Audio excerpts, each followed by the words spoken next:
Hello, thanks for tuning into this YouTube video. We're going to talk about how Medicare's been impacted by the COVID-19 legislation. I'm Susan Spilly with the State Health Insurance Assistance Program, otherwise known as SHIP.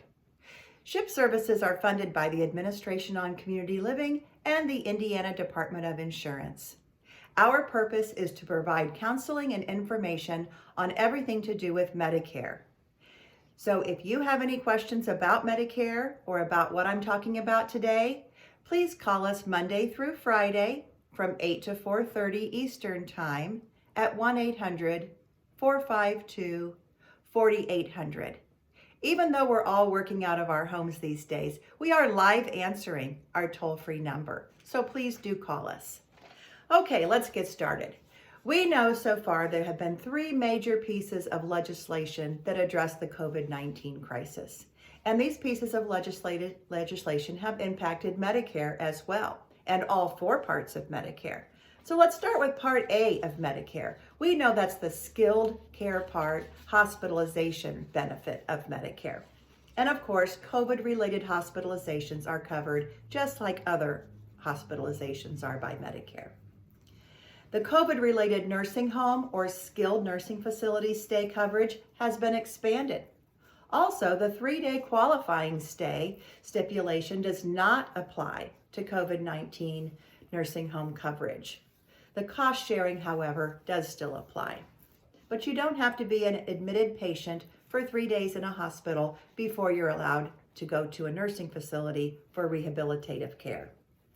For home health care, the homebound requirement is not waived, but the definition has been expanded to include when leaving the home is medically contraindicated due to a confirmed or expected diagnosis of COVID-19 or having a condition that may make you more susceptible to contracting the virus. So that has been some changes in that homebound definition that will make home health aid services more available. Now let's talk about Part B of Medicare. Part B is the medical or outpatient part of Medicare. These changes, a lot of them involve testing, vaccines, and telehealth. Let's start with testing. There is no cost sharing for COVID-19 tests, nor for the provider visit when you receive the tests.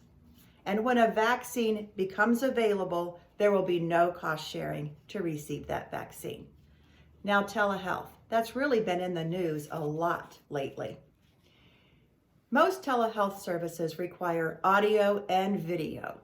However, there is some coverage for audio-only telehealth. And this really helps our Hoosiers who don't have the technology to do any kind of video over the internet, perhaps, or there just is no internet coverage in their area.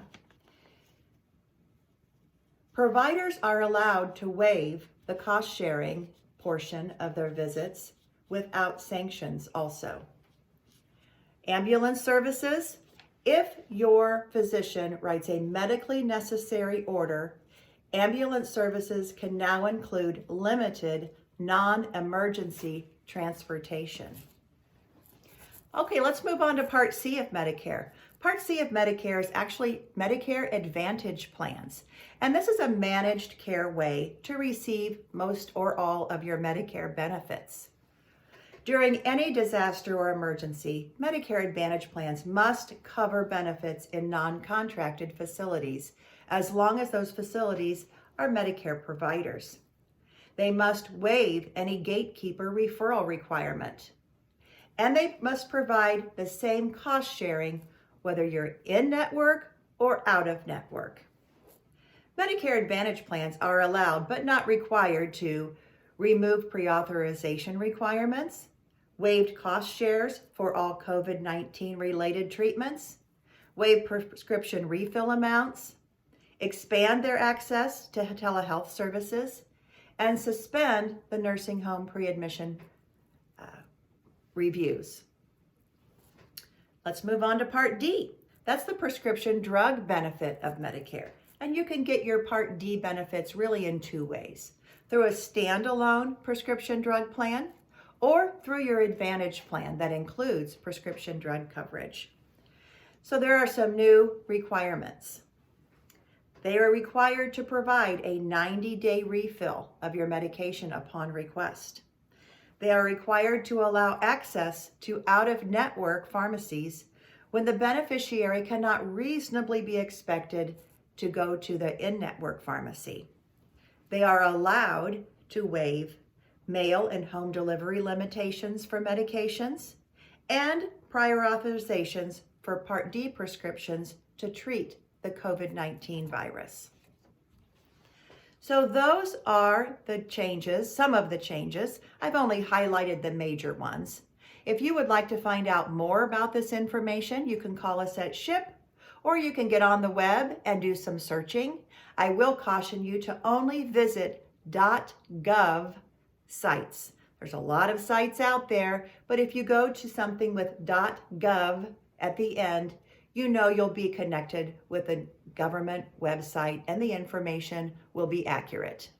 You can also check Indiana SHIP out on the web at www.medicare.in.gov. Thanks so much for tuning in. Be well.